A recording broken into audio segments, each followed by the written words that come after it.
Mummy नों जेरावखि थाया नों न'आव फैफिननांगौ नानिया गाबगासिनो दं नोंजों उन्दुफानो दांग्रोमबाय थायो नानिया गाबगासिनो दं नों गोख्रै फैफिनदो न'आव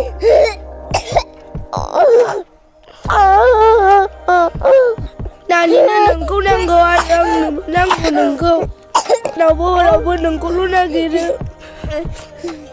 हेल' ओइ आदा प्रटेन नामा औ ओमफ्राय आङो दहाय निउस नुदोंमोन आरोना औ ओमफ्राय बे नानि मोनहा उन्दुबाय नामा औ जोबोद दुखु ओमफ्राय आदा आं नोंखौ मोनसे खोथासो बुंहरनो नागिरदोंमोन मा खोथा जे नों दहाय निउसआव होनायावहाय जे बे हौवानि चक्रसिंनि फट'फोर दङबा होनांगौमोन ओमफ्राय पुलिस थानायाव खबर होदोंना होआखै पुलिस थानायाव दहाय थांदोंमोन आङो ओमफ्राय आइसियानो गैयामोन माबायावहाय नैबे सावकाटा आउटपस्टआव हा औ दहाय नुदों आङो दुखु मोनदों ओमफ्राय उन्दै गथ' गोनांखौ बिदि गारना खारनाया जिखुनु जाया ओमफ्राय बे हौवानि फट'खौ लानानै सोरनिफ्रायबा कालेक्सन खालामनानै ओमफ्राय बे आउटपस्टआवहाय एफ आइ आर होथारनांगौ बे गोबावसो जाद्रायबाय थाब होनांगौमोन गोमानाय लोगो लोगो आं ओंखारजायाना आं हारसिङै रावबो गैया फिसाफोरजोंबो थानांगौ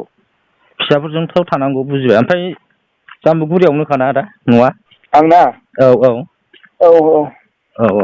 जिखुनु जाया न' खाथि खाला सोरबा मानसिफोरखौ होथ'नानै बा सोरबा खय-एकजन मानसि गाहाय मानसिखौ लानानैहाय फिसाफोरखौनो लाबोफा नोङो सोरखौबा लाफादेरनानै होनब्ला पुलिसफ्रा एसे दायथ' लागोन मानो होनबा फिसा उन्दै उन्दैखौ गारना खारनायाथ' जोबोद दुखुनांथाव जादों फंबाया अबेनि आंबो गसाइगावनिखा ए ओमफ्राय फटकफोर गैया नामा आदानाव बे हौवानि हौवानि फटक मोनाखै ओमफ्राय हौवाया माबा अबेबा पार्टिजों दंमोन नामा औ पार्टियाव दंमोन अबे पार्टिजों सिक्स फायार ओमफ्राय दा मा अबे हान्जाजों इउ पि पि एल जों दंमोन ना बि पि एफ जों बे गोदाव सोरावै दं खर' गाज्रि बायदिसो मानसियानो खर' गाज्रि बायदिसो जेरावबो गन्दगल खालामना फैखानायखाय बावल' नङा जेरैबो जाखाबाय थेखा बाजारजों ओमफ्राय बिदि नोङो आफादाव हाबनानै सारेन्डार जानानै बिदि गावखौनो दुगा खालामनानै लाबा जागोन नामा ओरैबायदि दंखिखायो आंनि हिनजावजोंनो रायजायो बियो आंजोंबो रायजायो हिनजावबो आंबो बेखौ रायखायो थारमाने जाथि जायो होननानै हाबलाङो जोंबो जाथि जालै जाथि जा थां हिनजावजों जाथि जायो होननानै हाबलाङो आंजों नोंजोंहाय जायो नोंजोंहा जाथि जायोबाथ' नोंहाथ' मोजाङै मोनथिनांगोन ना बेखौ होमबा मारै जाथि होनना लानो हानांगौ बियो जों रायोबो खालि लोङो बियो ओरैबायदि गुन्दाखा मानसियाबो जौबो लोङो आरो बियो औ सारेन्डार मानसि ओमफ्राय नोङो इन्दि बिमोन आरो ना दाखालि सारेन्डार जादों इन्दि बिया नोङो समाजनि खामानि मावग्राया बेबायदि जायो बे दस्रालै मानसियानो बावल' नङाना खनथाम खनब्रै खायसे जाहैबाय बिदि खालामना ओरैहाय कुसुगावथिङैबो जलायस्रि थेखा बाजार बे थिङै दुम बाजार होनदों नामा गामिया दुमबाजार पुलिसनाव केस होनांगौ आदा मोनथिबाय ना नङाबा नोङो मारै मोनफिननो दहाय थांदोंमोन आङो नों पुलिसफोरनाव खबर इनफर्म होयोबा एफ आइ आर होयोबा पुलिसफ्रा कल रेकर्ड चेक खालामगोन बबेयाव बे फना बबेयावहाय लकेसना बबाव दङ बेखौ ट्रेक खालामगोन ओमफ्रायसो नोङो पुलिसफ्रा हमहैगोन ना दा नोङो ससियेल मिडियानि गेजेरजों होबाय बयबो नुगोन दे ओमफ्राय नोङो मानसिखौ मोखांखौ नायबाबो नोङो मबाइलाव नायोबा मोगथाङाव नुयोबा आलादा नुयो सिनायलायनो हाखाया आंनि हिनजावा एफाग्राबबो बिदि नङामोनलै फंबाय औ मिथिबाय औ मिथिबाय बियो मुलि होनानैसो खारखा होनाय बायदि खालामदों बेनोथ' आसरित उन्दै सासे आहार जाफुनाय गथ'खौ गारनानै खारनांगौआ बेथ' एथ'ग्राब गोसो गोरलैनिथ' जानो नाङामोन फिसा सानै गोनांखा नङा होमबा आदाना अनेक बुजियोमोन गावबो बुजिसैमोन आंना हिनजावा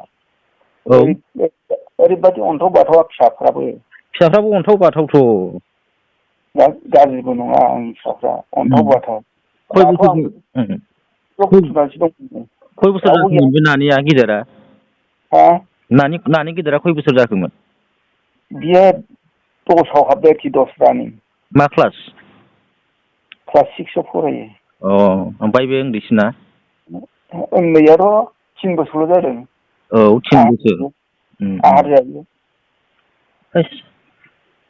जिखुनु जाया दा ओमफ्राय न' खाथि खाला साबेसे मानसि दङ न'खरफोर दङ? गामि गिदिरखा जोंना।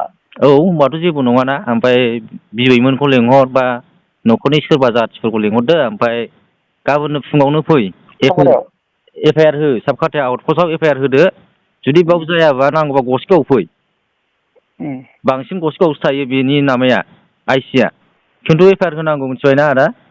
औ एफआइआर होनाया थाखा फैसाबो लाना थांजोबजाबाय। थाखा फैसाबो होनदों बेसेबांसो थाखा लांखो?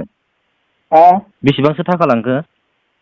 50,000सो दंमोन आंनि हिनजावनि एकाउन्टआव। 50,000 दंमोन ना?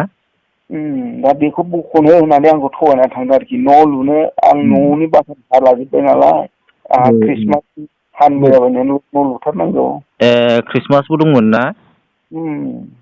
बर'दिन सिगां न' लुनो होननानै हिनजावा फैसा बख'हैनो होननानै थांबाय आरोखि फिसा होलांनानै सानैजों बेबायदिनो थिं खुन्थिया लाबोनानै लुहोनोसै बिदि पलिसि खालामबाय आरोखि हिनजावा आंखौ ओमफ्राय आं थाबाय न'आव गावहा थांबाय ओमफ्राय फन बुबाय आङो 12था जाबाय नालाय फना रिङोल' थिखाङा 2था 3था फन बुलांबाय थाबाय आङो फना रिङो थिखाङा ओमफ्राय 4थासिम बुबाय आङो 4थासिमबो दङ फना रिङो थिखाङा ओमफ्राय उनाव सुइस अफ लाबाय।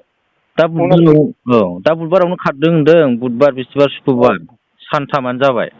आन्दायना थाबाय फिसाफोरजों मा खालामनो बिसोरखौ सोर मा खालामनो होननानै। औ बेबायदि नोङो जानायबो नङा सानबायना फिसान्दै गोनाङाव बिदि खारगोनखौबोथ' आसा गैयाना। फैगोनबो लामा नायबाय। औ लामा नायबाय जाथि खुरमानावबो खबर लाजोबखाबाय दा? ओरैनो बे हौवानि न'खराव खबर फुल मोनखाबाय। बेजोंनो थांनायखौहाय? ओमफ्राय फनाव आंथ' थांनो हायाना फन नाम्बार लालायनानै हिनजावजों रायहरबाय आङो। बैनि हिनजावखौहाय? हिनजावाबो नालायहरोसै। बेनि हिनजावा हौवानि हिनजावा? औ फिसा दंखायोमोन होनदों नामा बिहामजो गोनांखा बिजामादै? बिहामजो दं बिजामादै दं बिहामजोना फिसाया जावजाबाव। बिहामजोना? बेबायदि मानसिया मारै खारनो हाखो लाजिनायबो गैया मान सनमानबो गैला बेहा। मानसियालाय खय बोसोरनि जागौमोन बे मानसिया सारेन्डार जानायलायनाय?